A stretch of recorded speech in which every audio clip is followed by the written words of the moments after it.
Ассаламу алейкум ва рахматуллахи ва баракатух, хөрмәтле телевизор караучылар, эфирда имамның сырык тапшыруы. Әгәр сез белмәсәгез, белгәннәрдән сорагыз диелә Әл-Анбия сүрәсенең 7нче аятында. Әгәр белмәгән сорауларыгыз булса, аларны безгә юллый аласыз һәм иншаллах хәзрәтләребез белән бергә бәйнә әлеге сорауларны тикшерербез. Бүгенге белмәгән сорауларга җавап бирә мәркәзебезнең Рахматуллах мәчете имам-хатибы, Казан шәһәре ислам динен кабул итүгә 1000 еллык мәдрәсә мөгаллиме һәм безнең фикер тапшыруының даими дини эксперты Рөстәм хәзрәт Ясавиев. Ассаламу алейкум ва рахматуллахи ва баракатух. Ва алейкум ассалам ва рахматуллахи ва баракатух. Хәзрәт, бүген без сөйләшәбез көндәлек сораулар турында. Алар көндәлек булсалар да бик мөһим һәм аның да темасы тормыш һәм уйлану. Шул мәсьәләләр турында беренче сорауда килеп ирешкән, рәхим итеп тыңлап булсагыз иде. Мораль кыйммәтләр арасында бүген кайсылары аеруча игътибарга лаек икән диелгән. Бу инде бераз гына фәлсәфи уйлануга барып тоташадыр.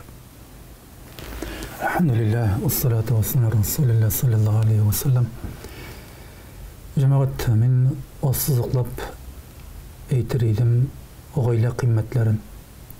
Чөнки нәрсәгә эшләсәк тә барыбер ахырда ул гаиләгә кайта, гаиләгә барып терәлә. Һәм әгәр дә бүгенге көндә әйтик, аерылу очраклары күп икән, балаларны ташлау очраклары, балаларга тәрбия бирмәү яки алименттан качу, шунда очраклары күп икән, билгеле. Гаилә кыйммәтләре көн үзәк мәсьәләдер безнең халкыбыз өчен, чөнки милләтебезнең тамырына балта белән чаба торган күренеш, кызганыч һәм әтиләре, әниләре исән-сау булып та күп нәрсәдән мәхрүм булган, тәрбиядән мәхрүм булган, хаклары үтәлмәгән балалар саны исәпсез, хисапсыз, кызганыч. Рахмат хәзрәт. Хәзрәт, мораль кыйммәтләр дигәндә һәр вакытта да безнең динебез өчен дә, тормыш өчен дә әлбәттә мөһим сабырлык та күз уңында тотыладыр, инде. Билгеле. Сабырлыкны җитеп бетмәве, сабыррак та булсак иде мондый мәсьәләләрдә. Рахмат хәзрәтебез белдергән җавабыгыз өчен. Икенче сорауга да күчәбез. Ахыр заман билгеләре күренә башлады ди галимнәр. Адәм баласы аның башлануын алдан чамалый аламы икән? Пәйгамбәрбез саллаллаху алейхи ва саллям ахыр заман билгеләрен алдан әйтеп куйган инде. Ахыр заман киленең кичкенә билгеләре бар, зур билгеләре бар, әйтик. Соңгы елларда күрәбез, ишетәбез, Арабстан ярымутравында яшеллек пәйда булганлыгын, Мәккә тирәсендә яңгырлар явып, корылык шактый сүлпәнләнеп, Пәйгамбәрбез саллаллаху алейхи ва саллям әйткәнчә, гөл бакча шикелле булыр ул төбәкләр ахыр заман алдыннан. Халык телендә әйтелгәнчә, кыямәт көне алдыннан ата улны, ана кызны белмәс дигән төшенчәләр бар һәм күп гаиләләрдә әтияннәрнең кул булганлыгын, мискин булганлыгын күрәбез, балалары түрә, патша булганлыгын күрәбез. Ахыр заман билгеләре күп димәк. Кичкәнләре инде күпләре булып биткәндер. Бозыклыкның, фәхишлекнең, азгынлыкның, хәмер ишүнең теге шиктән ашып, шәшәк атып кына түгел, инде кат-кат яңадан мыеклар җибәреп, яңадан тамырлар булганлыгын күрәбез, кызганыч. Бик каты үсештә димәк гөнаһлар. Хәзрәт, ахыр заман якынлашканын сизсә мөселман кешесенә ничек булырга? Хәдисләрдә килә, мәсәлән, Дәҗҗал чыгарды. Кайбер хәдисләрдә килә, Дәҗҗал Исфахан шәһәрендә чыгар икән, Яһуд гаиләсендә туар икән. Исфахан шәһәре Иранның 3нче шәһәре инде ул. Беренчесе Таһран, Тегеран, ягъни икенчесе Мәшһәд, өченчесе Исфахан. Анда яши торган Яһуд гаиләләре бар, хәтта үзләренең аерым кварталлары бар, гыйбадәтханәләре бар. Пәйгамбәрбез саллаллаху алейхи ва саллям хәдисләрендә әйткән инде, Дәҗҗал чыгачагын әйткән һәм Дәҗҗал кулында ризык булачак, байлык, мал-мөлкәт булачак, халык аның артыннан күпләп меңләгән халыклар иярәшәк Хәтта Мәдинәдән 70 мең кеше ияреп китәчәк дигәндә сахабалар куркып калганнар.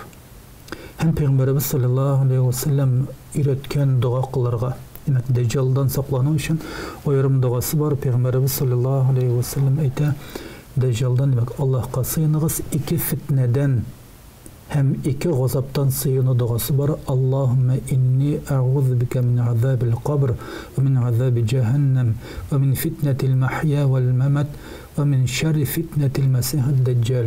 Дип әйтә Пәйгамбәрбез саллаллаһу алейхи ва саллям. Ягъни дуа кылырга тиешлебез. Я Раббыбыз Аллаһ, безне, димәк, кабр газабыннан, джаханнам газабыннан имин кыл. 2 газап: кабр газабы, джаханнам газабы. Һәм я Раббыбыз Аллаһ безне исәннәрнең һәм үлгәннәрнең фитнәсеннән саклый күр. Һәм дәҗҗал фитнәсеннән саклый күр дип Аллаһ каршында сыйыну эзлибез. 2 фитнә, димәк, исәннәрнең һәм үлгәннәрнең фитнәсе, һәм икенче фитнә ул дәҗҗал фитнәсе. Аерым дугалары бар Аллаһ каршында кылып шулардан сакланыр өчен. Пәйгамбәрбез саллаллаһу алейхи ва саллям аларны өйрәткән, аларны халыкка тәкъдим иткән һәм мөселманнар элек-электән гасырлар дәвамында шул дугаларны ятлаганнар. Яшәү рәвешләрен дингә көйләгәннәр, дингә корганнар. Пәйгамбәрбез саллаллаһу алейхи ва саллям әйткәнчә: "Лән тадиллу ма тамассактум бихима китабаллаһ ва суннатан набийи". Димәк, аерылмагыз ди Коръәннән һәм сүннәттән, һич тә адашмассыз ди. Һич тә адашмассыз. Әгәр дә Коръәнгә һәм сүннәткә, Пәйгамбәрбез саллаллаһу алейхи ва саллямның яшәү рәвешенә, димәк, ябышсагыз, ныклап торып, димәк, һич адашмассыз. Димәк, иминлектә булырсыз, нинди генә фитнә фәлән булса да. Амин, рәхмәт хәзрәт. Ясыз сорауга да күчәбез. Үзләре дә гөнаһ кыла торып, сиңа киңәш биргән кешеләрнең киңәшләренә кулак салырга кирәкме? Халык телендә бар инде, мулланың сүзен тот, гамәлен тотма дигән төрлесе булгандыр инде. Хәзрәт тә, кеше хәзрәтләр дә тере җан иясе. Аларның да кай вакытта гөнаһлары, кай вакытта ялгышлары, әйткән сүзләре, кылган гамәлләре була торгандыр. Бу акыллы сүз.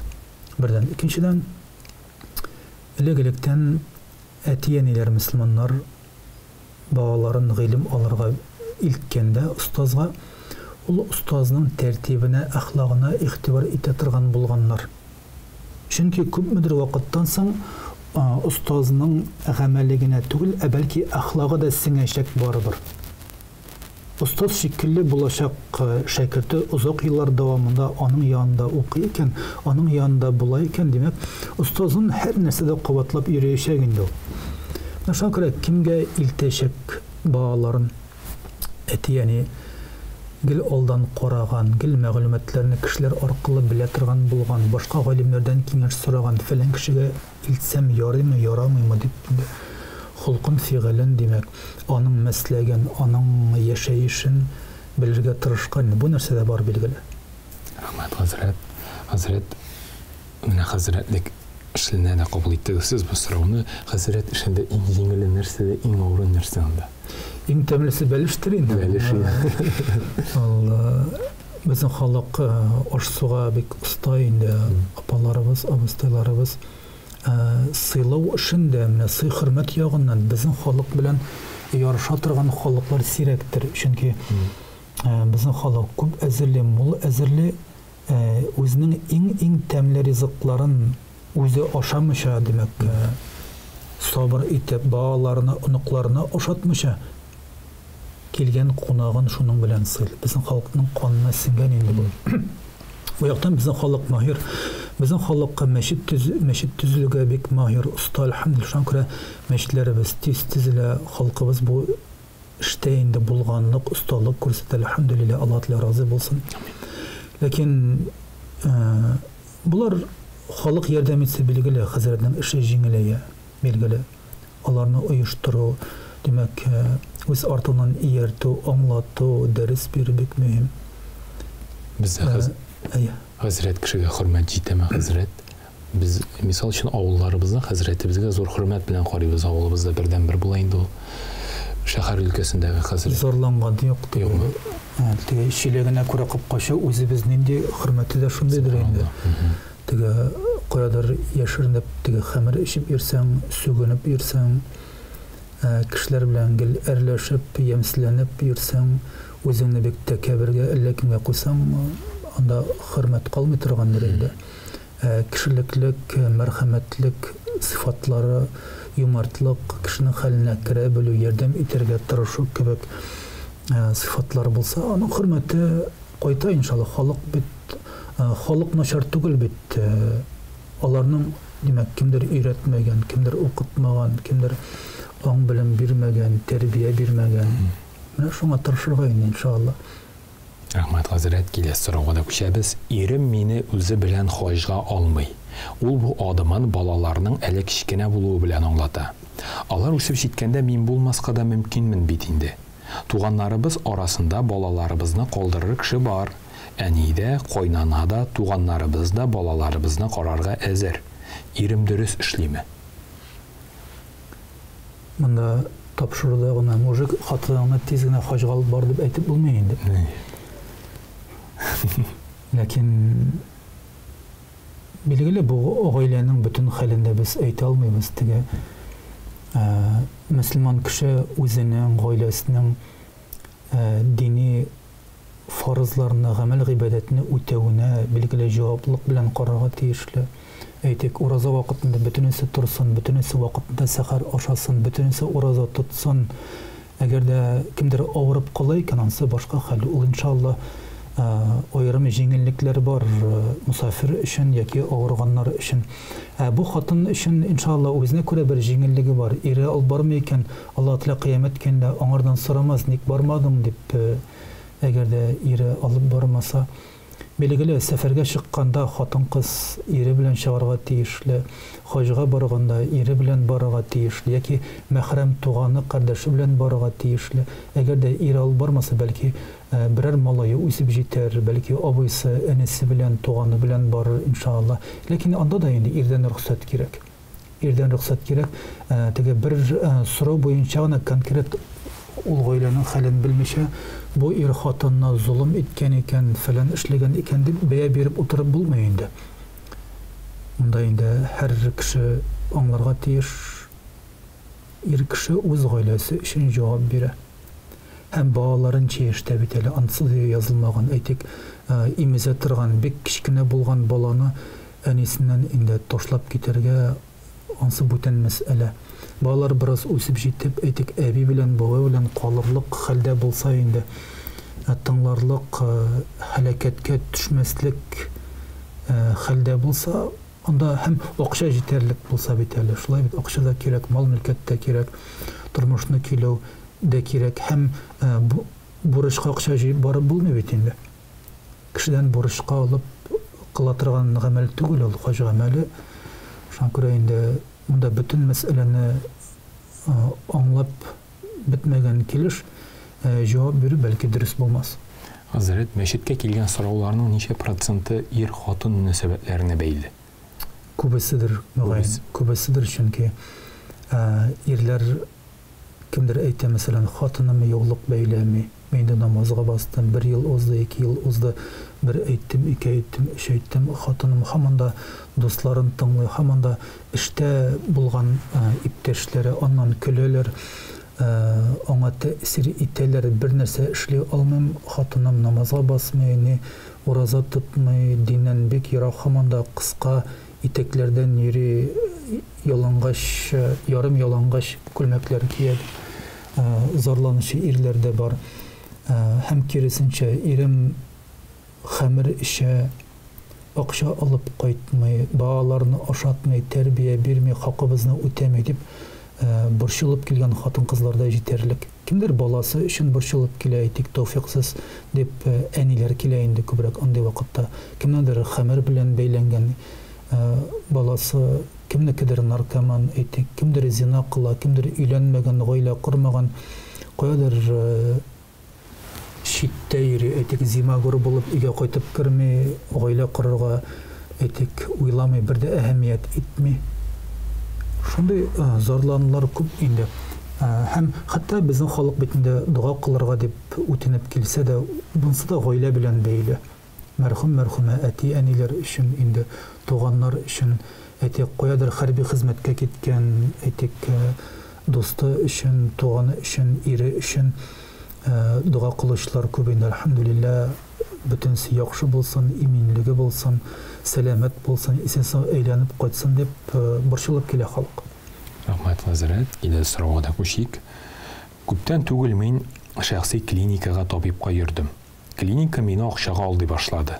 Бөтенләй кирәк булмаган анализлар билгеләделәр, булмаган авыртулар турында сөйли башладылар. Мин табиб һәм клиника турында интернетта тискәре бәя бирдем. Мин дөрес эшлимме, юкмы икән? Бәлки мин андый очракларда дәшмәскә һәм моны Аллаһ ихтыярына калдырырга тиешмендер. Хәзер мин үземне гаепле хис итәм. Монда ике яктан да карарга кирәк инде. Беренчедән, әгәр дә кирәкле булмаган анализларны бирәләр икән, акча эшләү нияте белән күбрәк клиникага акча килсен. Ул клиника гына кагылышлы түгел, бәлки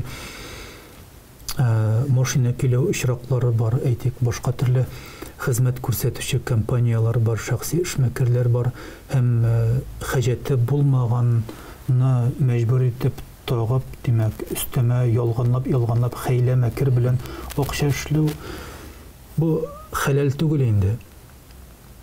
Хәләл түгел, аны хәләл дип аңлатырга тырышсалар да, димәк, сатучы да канәгать, имеш, алучы да канәгать, ләкин асылында моның хәйлә мәкер ята, моны нинди хәләллек булсын, әгәр дә теге кемнедер төп башына утырту хисабына кемдер байыган, кемдер нәрсәдер алдаган икән, хәерле эш түгел, бердән табиблар колагына менсен.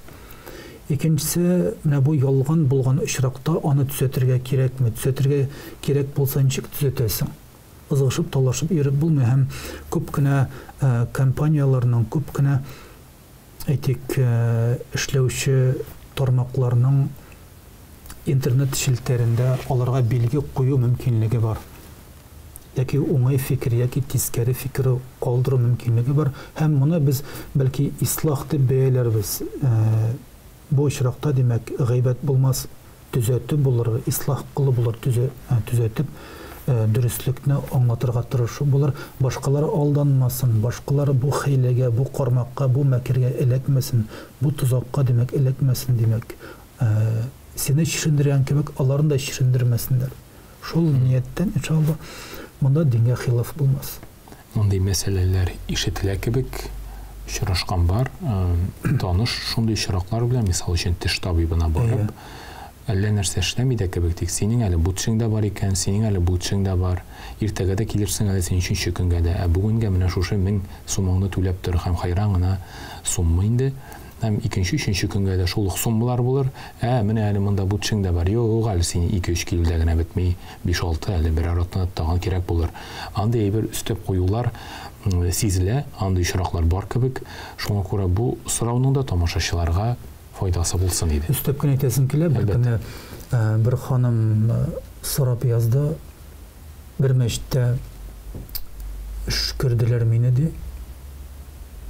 Һәм мәҗбүр итеп кат-кат шалтырды. Сез тагын килергә тиеш, сез тагын килергә тиеш дип бәясен әйтеп эш күрне мәҗбүрләп тагалар дип язучы бер ханым булды.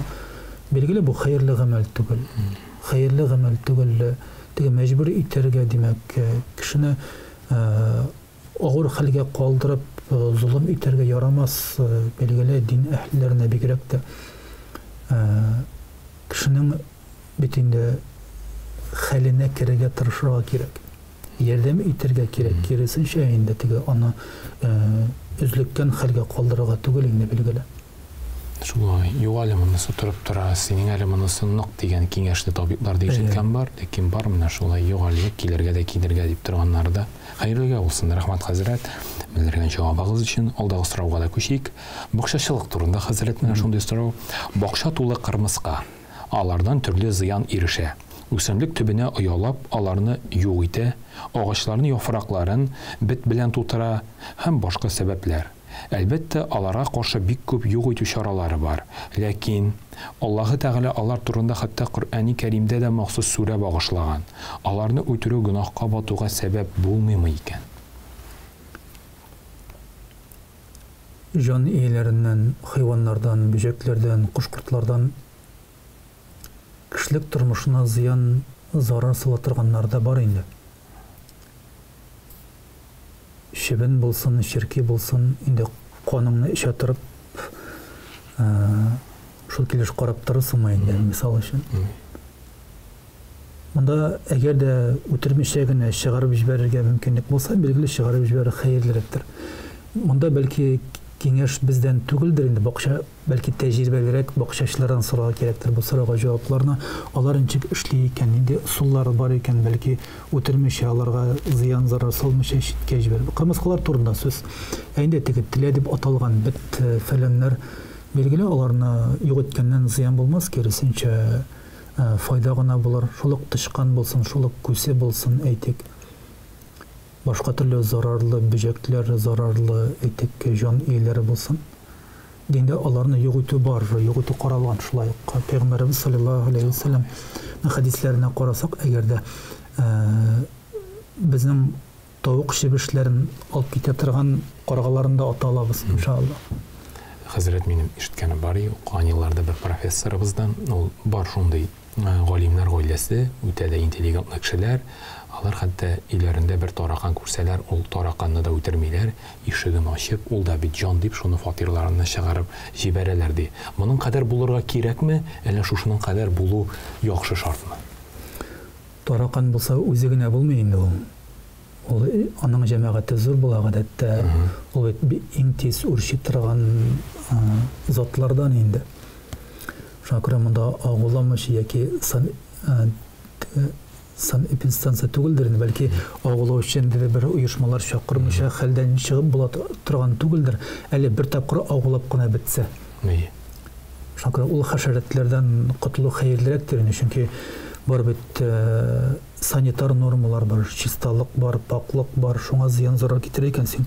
Димәк, мин мәдәният кешесе дип ишекне ачсаң чыгып китә дип кенә карау, белмим, монда көлкедер инде, әйтә алмыйм. Хәзрәт, әгәр дә бөҗәкләр темасына кергәнбез икән, үрмәкүчләр темасында ачып китәсе килә иде. Ялгышмасам, үрмәкүчләр безнең пәйгамбәрбез Мөхәммәд саллаллаһу алейхи ва саллямны тау мәгарәсенә кергәч, үзләренең җипләре белән каплап куеп, аны саклап калганнар дигән шундый бер риваятыбыз бар. Үрмәкүчләрне менә ялгыш кына үтерү яки аларның ояларын тузгыту түшәмнәрдә бу ни кадәр кабул ителгән икән, ачыклык кертеп китмәссезме? Үрмәкүчләр бер яктан караганда шибен ширки авылы инде алар. Паразит бөҗәкләрне кыра. Ләкин Коръәндә бит иң начар уя, иң начар йорт үрмәкүч йорты дип әйтелә. Иң начар йорт үрмәкүч йорты дип әйтелә. Коръәндә Әл-Анкабут үрмәкүч дигән сүрә бар.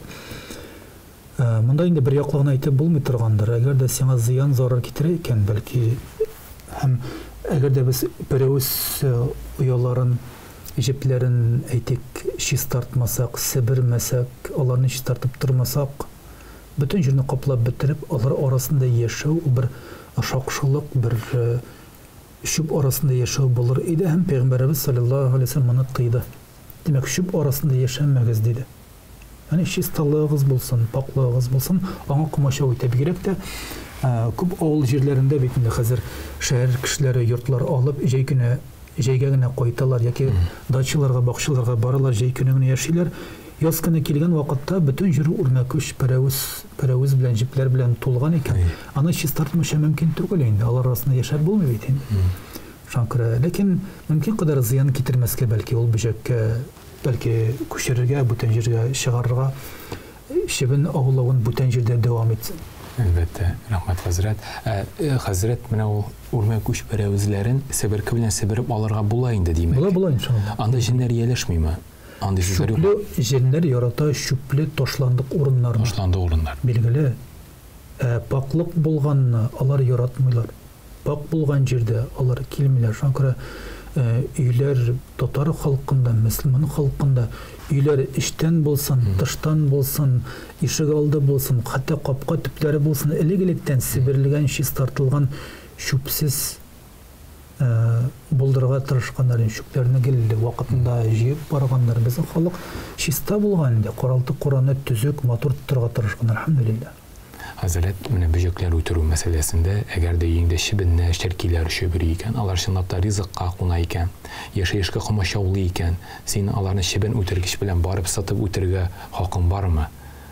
Һәр вакытта да кешеләр бар, намусларын борчый, кемдер үтерәсе килми дә ди. Үтерәсез килмәсә, аның бит хәзер ябыштыра торган тосмасы да бар.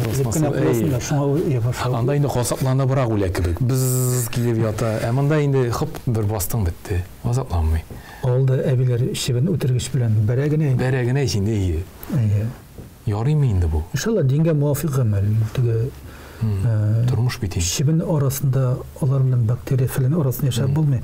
Ләкин диндә бер кызык мәгълүмат бар, мәсәлән, хәдисләрдә килә, чебеннең бер канатында агы булса, икенче канатында шуңа каршы дары дип әйтелә. Һәм 20-нче гасырда ахыры бер Мисыр галиме моны исбат иткән дигән мәгълүматлар бар.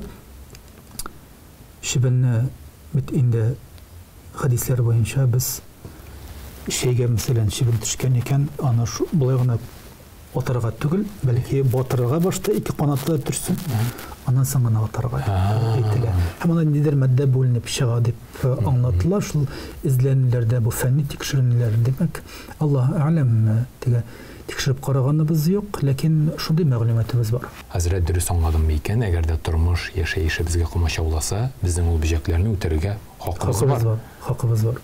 Субханаллах. Рәхмәт, хәзрәт, җавабыгыз өчен. Алдагы сорауга да күчик. Шулай ук бакчачылык темаларына кирип китте, хәзер аларны дәвам итәбез иншалла. Шөп үләннәрен өзәбез, зыянлы бөҗәкләрне юк итәбез. Шулай гөнаһ җыябыз буламы икән? Бу шуңа охшаш сорау инде. Монда бәлки Колорадо коңгызын җыю хакында сүз бара торган юк итеп. Шу үләннәрен дә тартып алабыз бит инде, үсеп утырган бәрәкәт бит. Менә күз алдына китерик. Шу үләннәре калды, Колорадо коңгызы яшәде. Анда бәрәңге булырмы икән?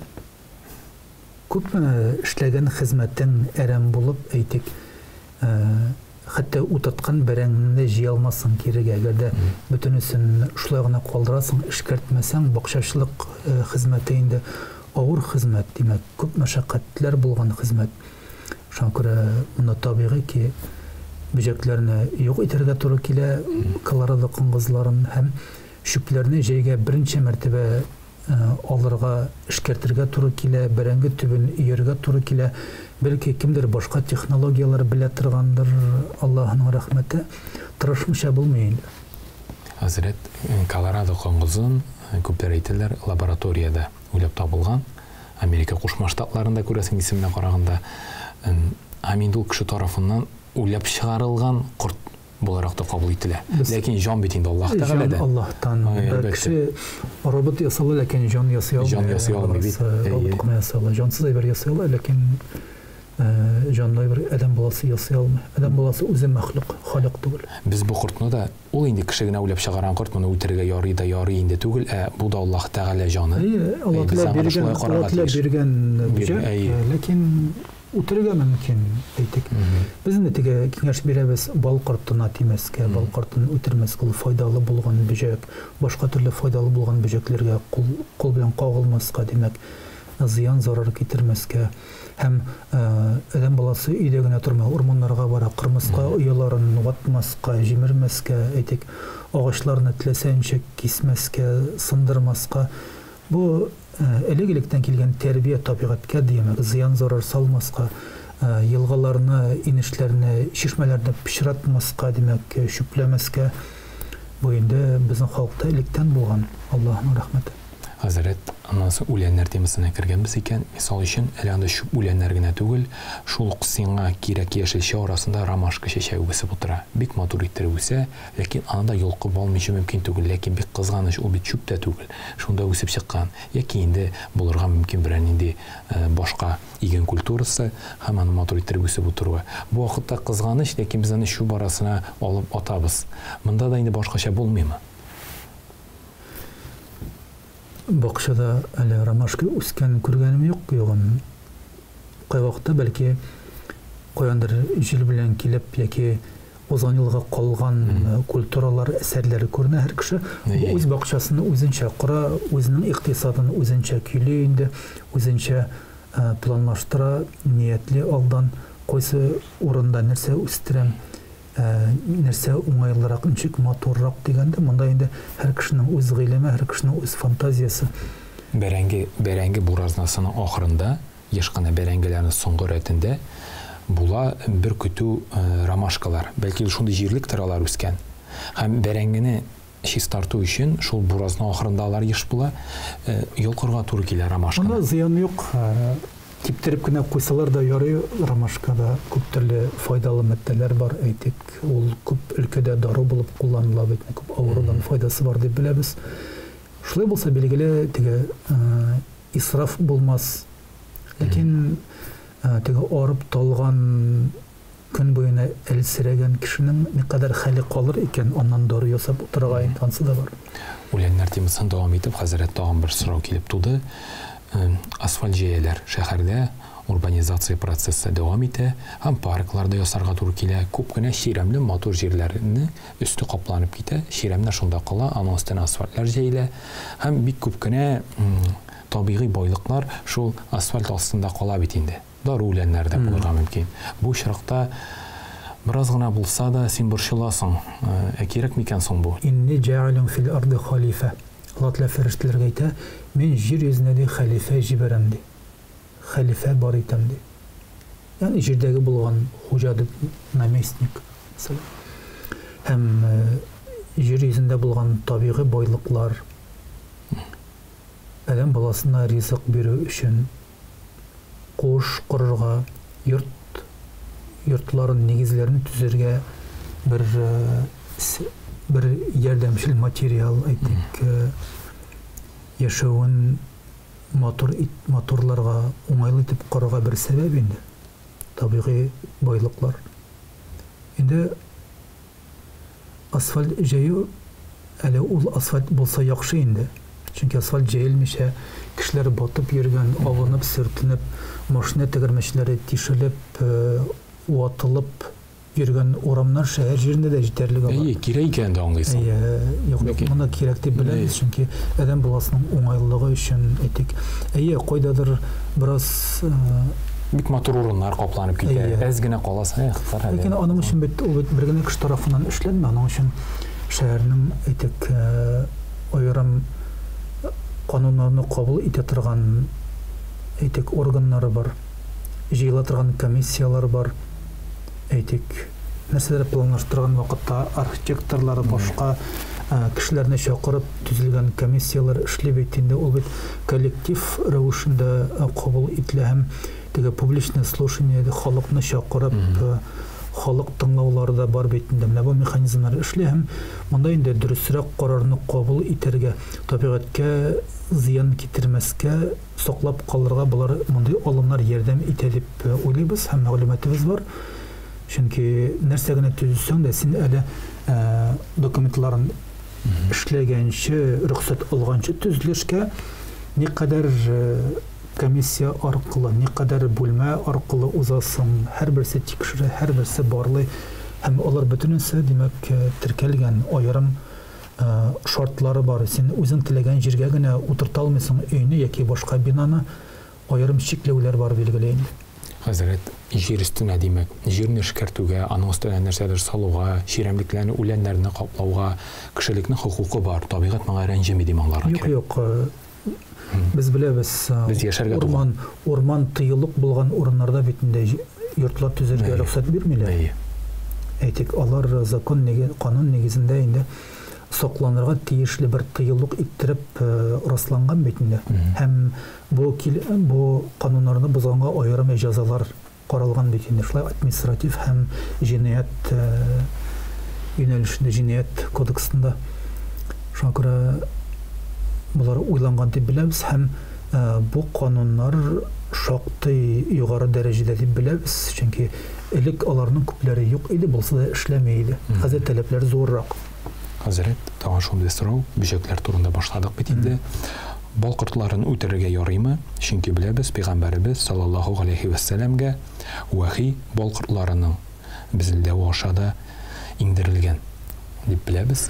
Коранда Алла Тәала нахну аухайна дип әйтә, димәк, без вахи иңдердек ди. Ләкин вахи дигәндә бу очракта, димәк, бал кортына вахиеңдердік те нче киттереп ұшып йөрү хакында. Бал корты Аллаһның димәк рәхмәте белән bir çiçekten ikinci çiçekке куна тауларга, урманнарга димәк юл ала бит инде. Адәм буласы хәтта фән аңлата алмаслык рәвештә бал кортлары димәк меңләгән чичекләргә кунып кичкенә генә бер тамчы балны үзенең каранында алып кайтып, шуны инде чыгара. Башка кортлар аны алып куя, димәк, эшкәртә, кәрәзләргә сала бит инде. Ул бик кызык мәгълүмат, Коръәндә булсын, яки фәндә булсын, бик күңелле аны укырга бу турыда. Үтәргә килгәндә, шаккан вакытта балкорта үзе дә үлә инде. Үзе дә үлә инде. Угын тәндә калдыра да, аның шифасы бар, файдасы бар.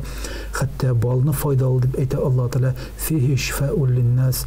Балда ди адам балалары өчен шифа бар дип әйтә бит инде. Шакыра балкортны максат өчен рәвештә теге аюлар бит инде сатып туздыра, димәк, умырталарны вата җимерә. Адам баласы андый вахшилеккә бармас билгеләйн. Нормаль теге нормаль кеше динлеме ул, динсезме, аларны үтереп, аларны юк итеп йөрмәс инде һәр хәлдә. Хәзрәт, без балкортында ниндидер бер изге җан иясен күрергә тиешме?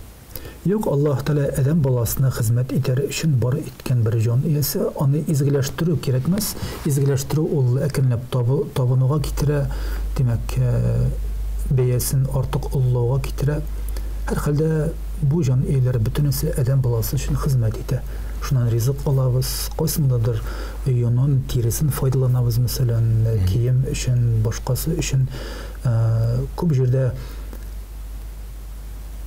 димәк, кушларның каурыйларыннан, хайваннарның йоннарыннан киезләр әзерлиләр, йорт җирләрен булдыралар бит инде, шулай бит. Әлбәттә. Рәхмәт, хәзрәт. Инде көндәлек сораулар тормыш һәм уйлану икән. Тормыш булгач инде әлбәттә эш мәсьәләсенә дә кагылып узмыйча мөмкин булмас.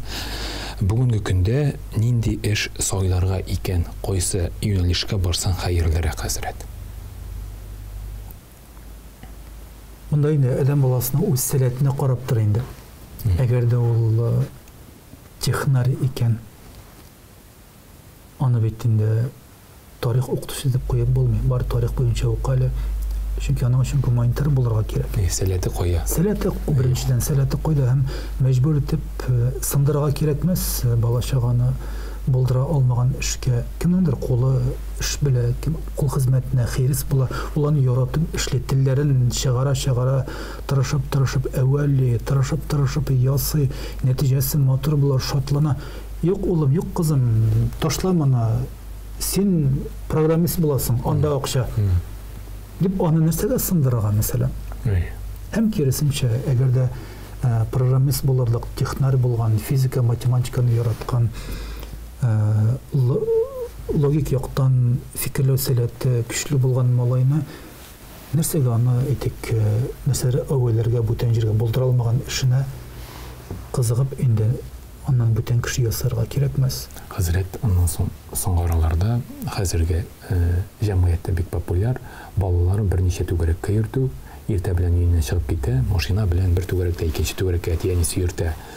Бу чиракта алар аңлаталар инде шәхес буларак төрле яклап алга китсен бала. Тик бала бик арада буга инде. Тик шулай булса да әтиянисе үзенчә тырыша. Һәм тагын бар шундый бер очрак, әтиянисе үзендә барып чыкмаганны балада булдырырга тели диләр. Һәм моны психологлар да әйтә, бу хата. Бу чиракта әтияниләргә нинди киңәш бирергә икән? Кайда сабырлык күрсәтергә? Коръәндә Аллаһ Тәала әйтә: "Ла юкаллифуллаһу нәфсән илля вус'аһа." Аллаһ Тәала нәфескә, димәк, адам баласына ул булдыра алмаслык эшне һич тә йөкләмәде. Йөкләмәскә кирәк, димәк, ул булдыра алмаган эшне мәҗбүр итеп тагырга, димәк, кирәк түгел. Киресенчә, кызыксындырып, ачып, баланы үстереп, без күрәбез, әтияниләр кая гына йөртеп карамый инде баласын.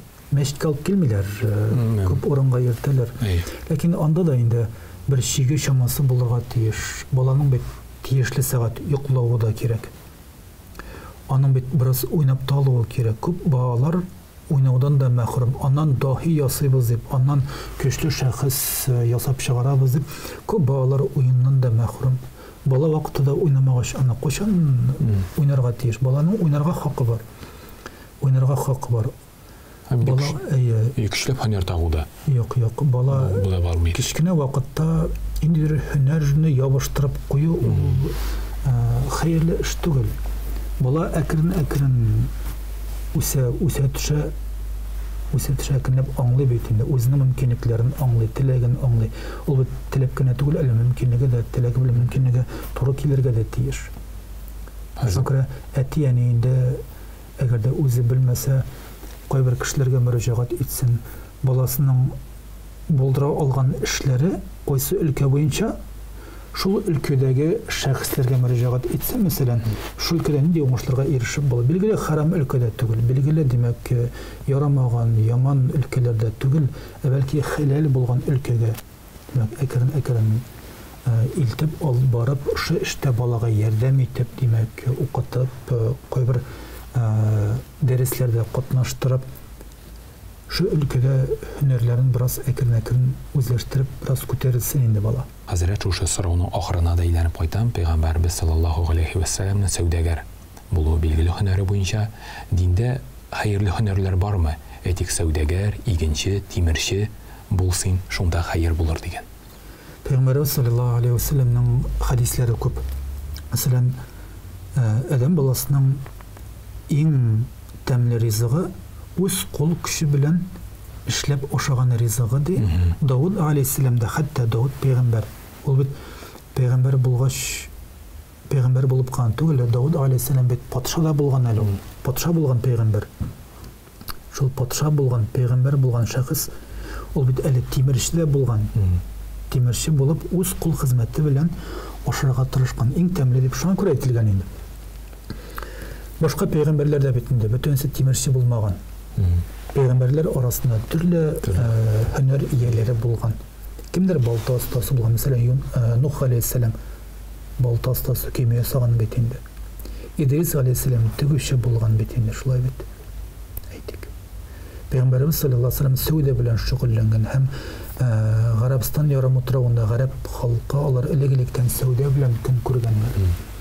Кемдер бәлки терлекләр осраган, әтияне, әби бабайлар горф гадәте буенча, чөнки бүтән табигый мөмкинлек бүтәнлекне мөмкин итми. Табигый шартлар, мәсәлән, фақат терлек асрап кына көн күрергә мөмкинлек биргән. Рәхмәт, хәзрәт, тапшыру ахырына якынлашты. Бүгенге тапшыруга вакыт табып килгәнегез өчен, биргән җавапларыгыз өчен Аллаһның рәхмәте булсын. Алла бирсә, хәерле бәрәкәтләре була торган имин җаваплар булсыннар диде. Амин. Аллаһ разы булсын. Ассаламу алейкум ва рахматуллаһи ва баракатуһ. Хөрмәтле телевизор караучылар, сезгә дә бүгенге имамның сорык тапшыруы чыгарылышын караганыгыз өчен олуг рәхмәтебезне җиткерәбез. Һәм әгәр дә әле сорауларыгыз калган булса, аларны хәзерге минутларда телевизор экраннарында күргән электрон почта адресына җибәрә аласыз. Һәм иншаллаһ без аларны хәзрәтләребез белән бәйнә тикшерербез. Ә без сезнең белән иншаллаһ киләсе очрашуларга кадәр дип саубуллашабыз. Ассаламу алейкум ва рахматуллаһи ва баракатуһ. Сау булыгыз.